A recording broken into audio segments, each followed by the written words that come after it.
Mites rehtori Pulkkinen, tää viimeinen päivä tässä perjantaita mennään, niin miltä tää vaikuttaa? Miten viikko on sujunut? Viikko on mennyt oikein kivasti tässä, näin aika lentää, mutta perjantain päivä, niin tästä täytyy olla todella tarkkana koko ajan. Peli kerrallaan mennä. Koko ajan pitää olla hajulla siitä, että kuka rupeaa finaalissa pelaamaan. Että nyt täytyy olla tarkkana. Paljon olisi hommia tuossa muitakin, mutta täytyy venyttää illalla. Toiset kun istuu terassilla, kun aurinko alkaa paistaa, niin täällä täytyy vielä pohjat ensi viikolle tehdä ja kaikki muutkin työt, mikä seuratyöhön kuuluu. No mitäs terveisiä? Ensi viikolla tulee Leijonaliigan ikäluokat tulee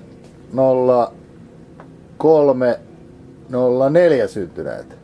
Mites siinä tilanteet muuttuu ja 4 päivää mennään juhannukseen, lopetellaan, niin mitäs ajatuksia siitä ensi viikosta? No viimeinen viikko on aina kaikista paras viikko yleensä ollut, että pieniä taaperoita tulee tänne ja pelaa kirkkain silmiin jääkiekkoa ja siitä jää hyvä mieli aina. Sitten lähtee viettää juhannusta ja siihen päälle vielä runsaspäiväinen loma päälle, niin se on hieno 4 päivän rutistus vielä edessä.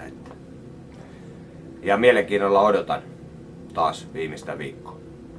Vielä terveisiä näille 03-04 syntyneille, ketkä tulee, mitäs pelaaja voisi varautua tähän tulevaan viikkoon maanantaina kun lähtee? Pelaaja ei tarvitse mitään muuta ottaa kuin lätkävehkeet mukaan ja iloista mieltä ja hymy huulessa meidän kanssa nauttimaan viimeisestä viikosta. Kiitos ja uutisia